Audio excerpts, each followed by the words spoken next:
In our county, there are a handful of companies whose mere name recognises them as being from Norfolk. The turkey farmer, there's the shoe manufacturer, and of course, the mustard producer. And finally, the car manufacturer.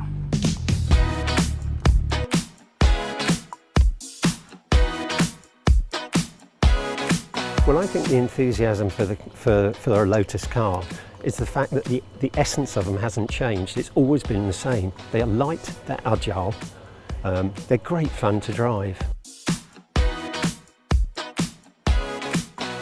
The club certainly welcomes non-Lotus owners. They only have to be Lotus enthusiasts, you know, which opens the door even wider.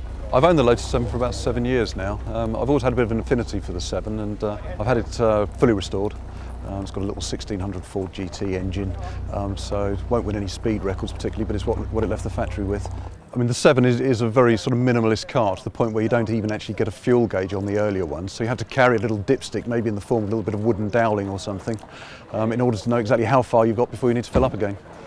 I saw back in 1982, I think, the James Bond had one in For Your Eyes Only.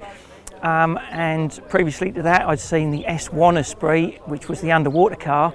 And as I went through school, I said to myself, one of these days I shall have one of those. And 3 years ago, I managed to get one. I go to take a lot of shows throughout the summer, and probably the majority of people who comment on it will mention James Bond. Amongst the many cars here tonight at the East Anglian Lotus Club annual meeting, there had to be one rarity, and here it is. It's the Lotus Elise Sport 190. Steve is the owner. Steve, this really is a unique car, isn't it?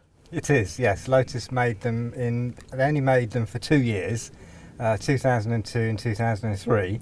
And they only made 33 of them, and they were quite, well, obviously quite unique because of that. In an Elise, you don't get power steering and you don't get power brakes, so you get all of the feel from the road comes back through your hands and through your feet, and you just feel. And because the seats are low and quite firm, quite rigid, you get a connectivity with the road that you don't with a bigger car. And the difference in driving the two is quite incredible, really.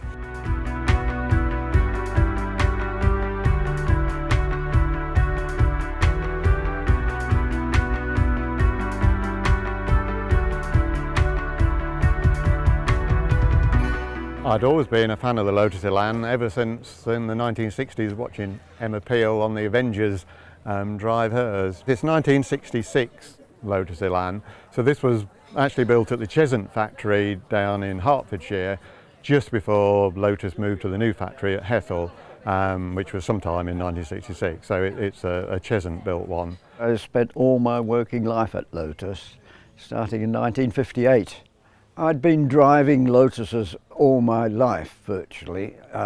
Initially, I owned Lotus 7 and Lotus Elan, and then I had the benefit of company Lotuses for most of my working life. When I left, I thought, right, this is you won't have a Lotus anymore unless you purchase one now, and that's what I did. And I've still got it, and I shall keep it forever. So Chris, do you think you can remember the model names of all the Lotus cars you've seen? I probably can't, Mark, but I do remember that they all seem to start with E. There's Esprit and Elise and Elan and so forth. And very good, Christopher. yes. Well done. And I'm sure that if I ask you the reason why, there's going to be a long-winded answer and we won't have time in this particular piece. But anyway, from here at the East Anglian Lotus Club, well worth checking out their website on membership. It's a wonderful, friendly club, but there is a barbecue tonight, and that's fairly important. So before I go to the barbecue, one thing to say. Back to you in the studio. Mark, let's go.